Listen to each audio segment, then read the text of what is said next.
Hi, we're going to be making a traditional besom broom. So let's go and have a look at the raw materials that we're going to need.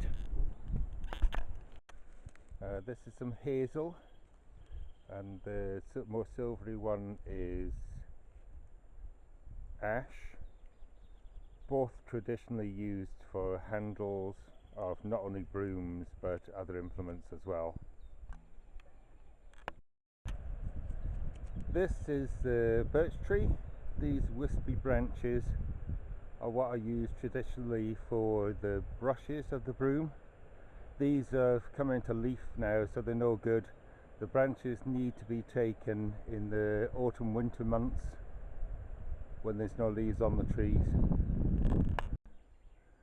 And as if by magic, we have a load of birch twigs that are from the clearance of the West Highland Way. Perfect for making brooms, and just behind my house, which is there.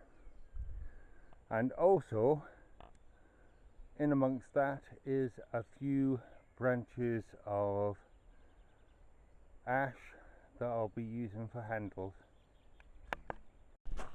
So what we have is birch twigs, we have some fine hazel twigs for bindings, and a stick of ash for the handle.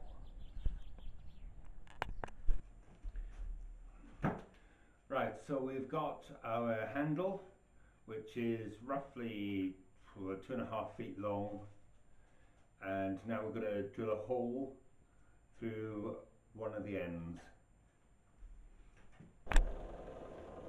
So this is about a 1/4 inch bit that I'm using.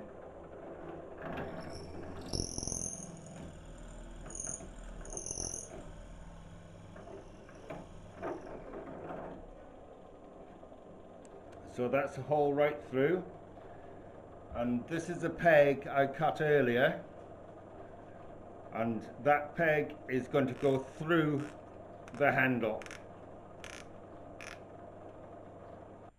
Now that peg will sit in the brush of the broom so that it can't pull out this way or twist that way. Next, I'm going to start getting some birch twigs, individual ones, and I'm going to cut them off at about 2.5 foot and make them all the same length. I've cut a load of twigs. Try not to cut them too thick at the end. You want roughly sort of half the width of your little finger, and a bunch that you can sort of get your hands round. Obviously my hands are quite big, so the next thing you're going to need is a couple of these, which basically are a stick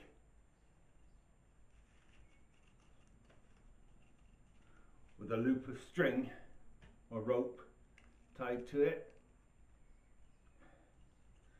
These are sort of used in traditional broom making, besom making, and they probably have a name, but I have no idea what it is.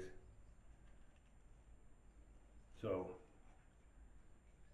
a couple of these, you're going to thread the bits of rope under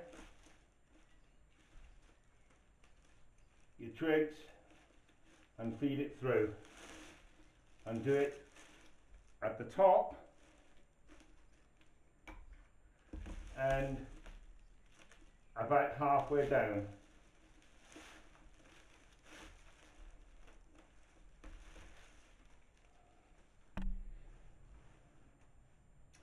So once you've got these around your brushes, actually when you pull them through, the friction, the tension of the springiness of the twigs has a tendency to hold them in place.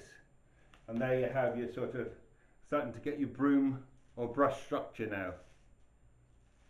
What I'm going to do is, while this is on, I'm just going to trim the tops to level them off a bit.